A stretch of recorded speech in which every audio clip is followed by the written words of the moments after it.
सूरत civil अस्पताल का सवाल, विकास के शहर में लाचारियां क्यों। आदाब, मुस्लिम ऑफ गुजरात ये यूट्यूब चैनल पर आप सभी का स्वागत है।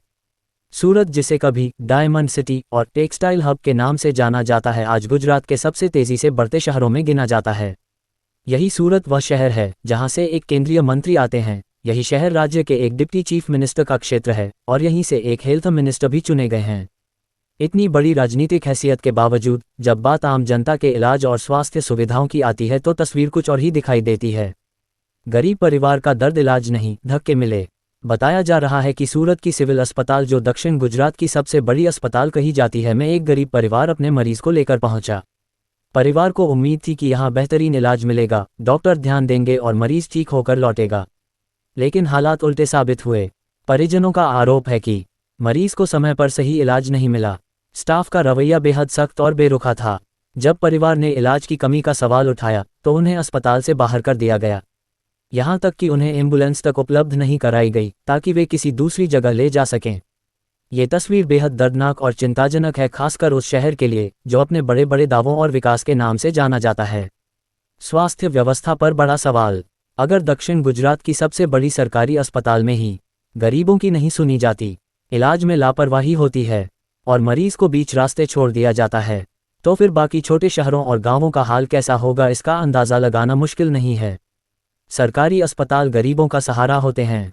जिनके पास प्राइवेट अस्पताल के लाखों के खर्च उठाने की ताकत नहीं होती, वे इन्हीं अस्पतालों का दरवाज़ा खटखटाते हैं। अगर वही अस्पताल लाचार, असंवेदनशील और अव्यवस्थित हो जाए तो ये सिर्फ एक घटना नहीं बल्कि पूरी व्यवस्था पर सवाल है। असलम भाई साइकिलवाला की आवाज़। दक्षिण गुजरात के कांग्रेस नेता असलम भाई साइकिलवाला ने इस मामले पर गंभीर सवाल उठाए हैं।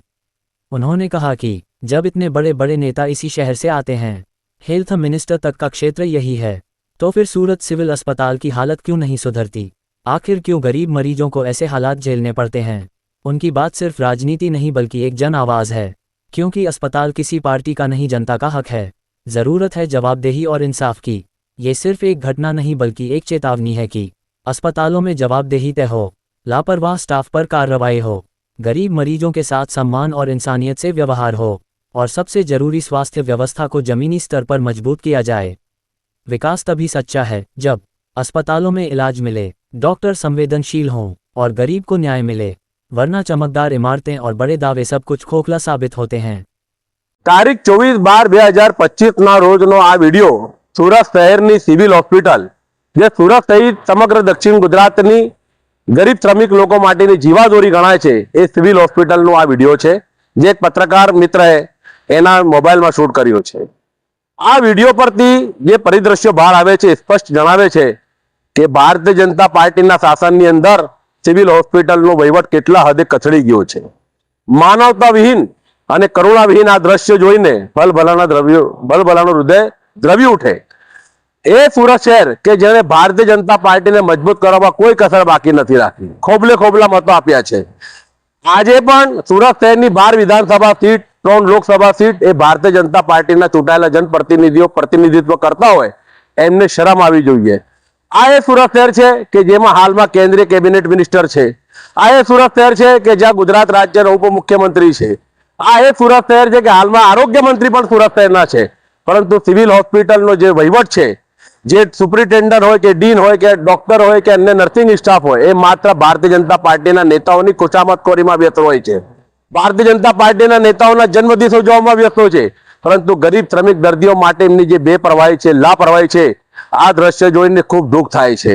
જે ગરીબ શ્રમિક પરિવાર એના પિતાની સારવાર માટે સિવિલ હોસ્પિટલ આવ્યો હોય, એને સંતોષકારક સારવાર ના મળી અને બિચારો ભારે હૃદય એના બાપને, એના પિતાને એના ખભા પર ઉચકીને બે ભાઈઓ જ્યારે બીજી અન્ય હોસ્પિટલમાં લઈ જાય છે કે એને સિવિલનો માનવતાવિહીન સ્ટાફ સ્ટ્રેચર પણ આપી શકતો નથી। કોઈ સ્ટાફ જોઈ પણ નથી શકતો કે આ વ્યક્તિ આવી રીતે સ્ટ્રેચર વગર જઈ રહ્યો છે, એમ્બ્યુલન્સ વગર જઈ રહ્યો છે, કે આની માનવતાના હિસાબે પણ વ્યવસ્થા કરવી જોઈએ। પરંતુ સિવિલ હોસ્પિટલનો તંત્ર સાવ કચડી ગયો છે, રેઢિયાળ તંત્ર બની ગયો છે। આ એનો ઉત્તમ દાખલો છે। હું તો સરકારશ્રીને વધુ અપીલ કરું છું કે સુરત સિવિલ હોસ્પિટલ એ ગરીબ શ્રમિક પરિવારોની જીવાદોરી છે।